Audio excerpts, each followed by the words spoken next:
Good morning, educators. Myself, Surbi Sakla from Jack Angel Education. Today, I am going to explain lesson planning of day 5 of first one for class senior KG. Let's start with our first period. आज के हमारे first period में हमारा है rhyme time, और आज के rhyme time में हम हमारी जो राइम हमने कल शुरू की थी, आज हम उसको रिपीट करेंगे. सेंस ऑर्गन्स हमारी राइम है, तो आप अपना म्यूज़िक प्लेयर ऑन करें और बच्चों के साथ में राइम को गाना शुरू करेंगे. पहले आप गाएंगे और बच्चों को आपके बाद में रिपीट करने के लिए कहेंगे. और जैसे राइम के अंदर जो जो वर्ड्स आ रहे हैं, उन वर्ड्स को आप बच्चों को बोलने के लिए फिर से बोलें, और बच्चों से बोलें कि वो वर्ड्स बोलते टाइम उन्हें टच भी करना है. तो आप यहाँ पे बच्चों को कुछ फ्लैश कार्ड्स भी दे सकते हैं, दिखा सकते हैं, और अगर आप स्मार्ट बोर्ड का यूज़ कर रहे हैं तो उस पर भी आप पिक्चर्स को दिखा सकते हैं, क्योंकि जब पिक्चर्स देखते हैं बच्चे और रियल में टच करके जो बच्चे बताते हैं, उन चीज़ों को कभी नहीं भूलते हैं. तो हमें बच्चों को यहाँ पे taste with our tongue, vision with our eyes, touch with our skin, smell with our nose, hearing with our ears. तो इस तरह से हम हमारे सेंस ऑर्गन्स के बारे में बात करेंगे और बच्चों को बताएंगे कि हम हमारे कौन से सेंस ऑर्गन को किस तरह से यूज़ करते हैं. ठीक है, जब आपका ये टाइम कंप्लीट हो जाए तो नेक्स्ट हमारा पीरियड है नंबर टाइम का. आज के नंबर टाइम में हमने लिए हैं कलर्स.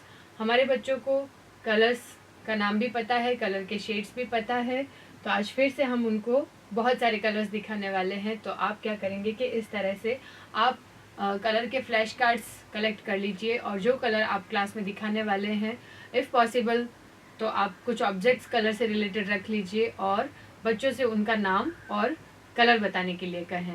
ठीक है, जब आपका सारे कलर्स के साथ में उनका ऑब्जेक्ट्स और उनका नाम इंट्रोडक्शन हो जाए, बच्चे उन चीज़ों को आइडेंटिफाई करें, अच्छे से बताएं, तो एक बार आप अपनी तरफ से उन चीज़ों को अच्छे से एक्सप्लेन करें, और उसके बाद आप बच्चों का बुक का पेज नंबर 12 निकलवाएं. यहाँ पे हमने बच्चों को एक एक्टिविटी दी है. इसमें बच्चों को जो यहाँ पे कलर दे रखे हैं, उनसे रिलेटेड ऑब्जेक्ट का पिक्चर बना करके उसके अंदर कलर फिल करना है. तो यहाँ हमने लिखा है look at the splash and draw an object and colour it accordingly.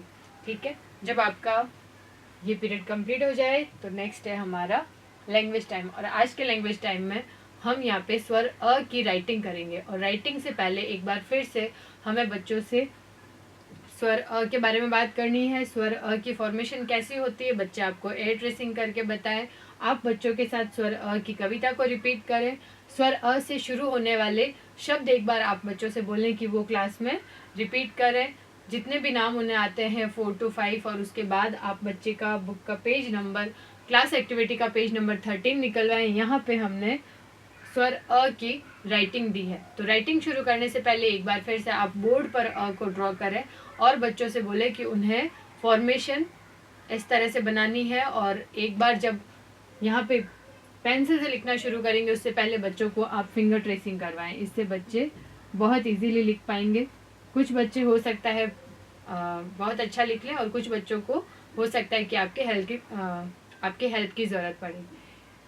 ठीक है, तो यहाँ पे आपको बच्चों को फिंगर ट्रेसिंग करवानी है. उसके बाद बच्चों को पेंसिल देना है, और अगर आप क्रेयॉन से लिखवा रहे हैं तो क्रेयॉन देना है. फिर आपको यहाँ पे उनसे इस तरह से पेंसिल से अ पे अनुरेखन करने के लिए बोलना है. और जब अनुरेखन कंप्लीट हो जाए तो आप बच्चे को बोलें कि ये तीनों अ उसे पेंसिल से ट्रेस करना है. तीनों अ अच्छे से लिखने के बाद बच्चा यहाँ पे लाइन फॉर्मेशन सीखेगा, यानी कि लाइन के अंदर हमें अ को लिखना है. तो हमने यहाँ पे 3 की ट्रेसिंग दी है. उसके बाद नीचे हमने ब्लैंक स्पेस दिया है लाइनिंग के अंदर. तो यहाँ पे बच्चे को अपने आप से ही लिखना है, और आप देखेंगे कि आपका बच्चा बहुत सुंदर लिख रहा है, और उसको में यहाँ पे कलर करने के लिए भी दें तो बच्चे इसको बहुत एंजॉय करेंगे. उसके बाद नेक्स्ट है हमारा प्ले टाइम का पीरियड. आज के प्ले टाइम में हम जो गेम खेलेंगे, शायद आप इमेज से समझ ही गए होंगे, और आपको आपका बचपन भी ज़रूर याद आ रहा होगा.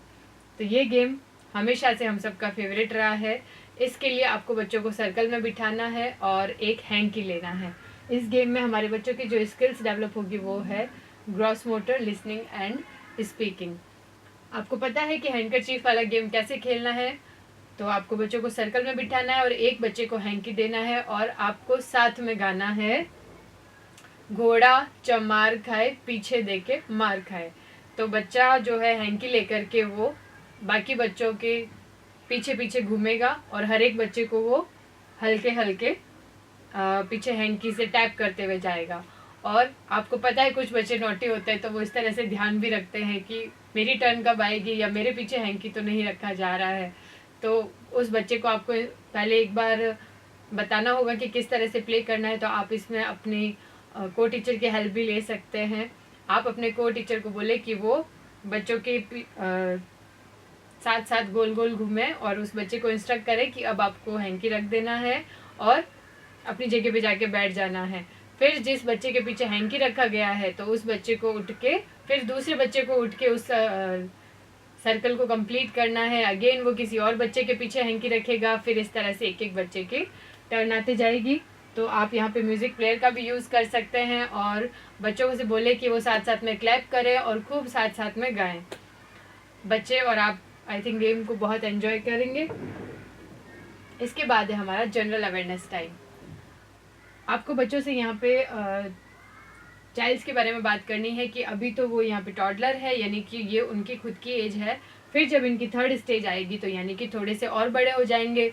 आप उनसे पूछिए कि क्या आपके घर में आपसे बड़े भाई बहन हैं? अच्छा, वो आपकी मम्मा की हेल्प करते हैं, वो अपना होमवर्क खुद करते हैं और अपनी चीज़ों को संभाल के रखते हैं, अपनी चीज़ों की केयर करते हैं और अपनी पसंद बताते हैं और अपने दोस्तों के साथ खेलने के लिए बाहर जाते हैं, साइकिलिंग करते हैं। इस तरह से आप बताएं कि जब आप भी थोड़े से बड़े हो जाएंगे तो आप भी ये सब करेंगे।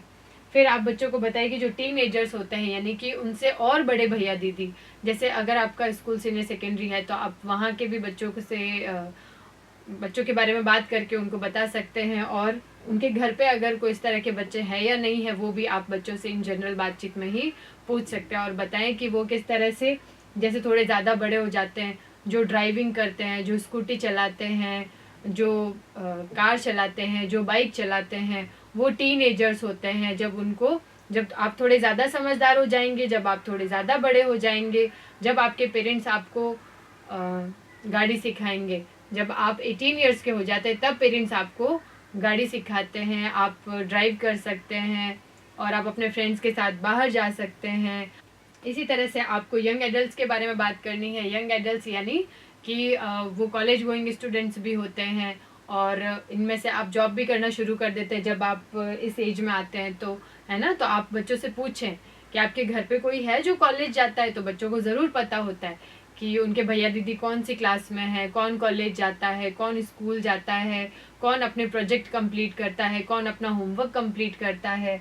तो आप प्रोजेक्ट, होमवर्क, उनकी फेवरेट थिंग्स, उनकी जो हैबिट्स है, जैसे उनको गाड़ी चलाने का और शौक़ होता है तो कुछ बड़े बच्चे बाइक चलाते हैं, कुछ बच्चे स्कूटी चलाते हैं। तो उस तरह से आप बच्चों से हर तरह की एज के बारे में जनरल बातचीत करते हुए ही सारी चीज़ें एक्सप्लेन करें। फिर आप उनको मिडिल एज के बारे में बताएं, उसी तरह से उनके ग्रैंड पेरेंट्स के बारे में बात करें। उनसे पूछें कि उनके नाना नानी जो है वो इस एज ग्रुप में आते हैं, उनके दादा दादी जी इस एज ग्रुप में आते हैं, उनके दादाजी भी पहले जॉब करते थे, उनके दादाजी भी अभी रिटायर्ड हो गए हैं। इस तरह से आप बच्चों से सवाल जवाब करें।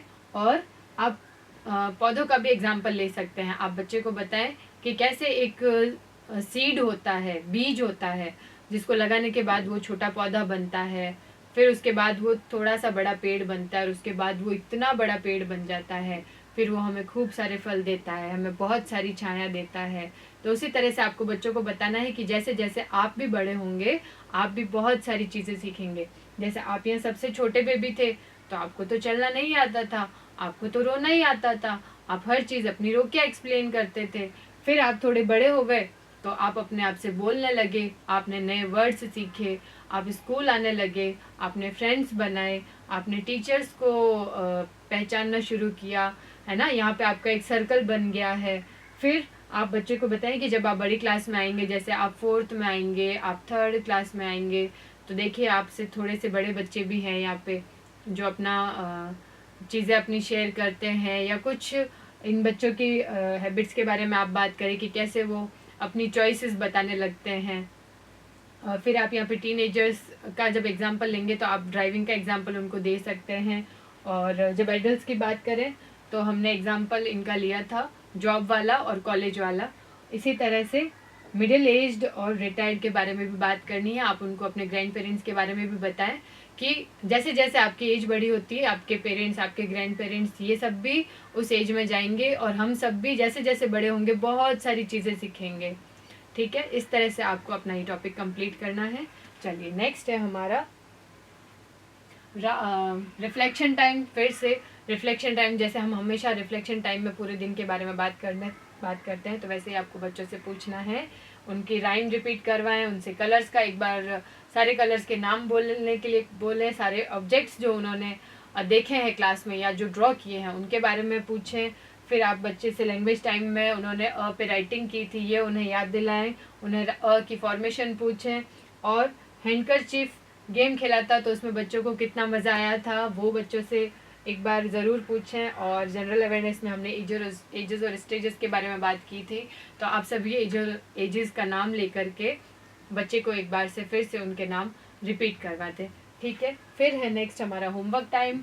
अगेन मैसेज बॉडी में आपको इसी तरह से होमवर्क टाइप करना है जिसमें हम क्लास, डेट और डे मेंशन करेंगे। फिर हमने होमवर्क दिया है होम एक्टिविटी टैबलेट 1 में मैथ्स न्यूमेरिसी में look at the splash and draw an object and colour it accordingly on page number 9। तो होम एक्टिविटी बुक का जो पेज नंबर 9 है उस पर हमने ये स्प्लैश दिए हैं। तो आपको बच्चों को एक्सप्लेन करना है कि जैसे आज आपने क्लास एक्टिविटी की बुक में अपनी पसंदीदा चीज़ बना करके उसमें कलर किया था, उसी तरह से आपको होम एक्टिविटी बुक में भी इस कलर से रिलेटेड ऑब्जेक्ट बनाना है, अपना फेवरेट टॉय और कुछ भी वो ड्रॉ कर सकते हैं और उसमें उनको कलर करना है। ये एक्सप्लेन करने के बाद हमने जो पेरेंट्स के लिए एक्टिविटी दी है वो ये है कि पेरेंट्स को बच्चे से घर पे पूछना है अपने आसपास की चीज़ें और उनका कलर। ठीक है, इस तरह से हमारा डे 5 का प्लानिंग कंप्लीट होता है। एंड आई होप वीडियो आपको ज़रूर पसंद आया होगा। Thank you.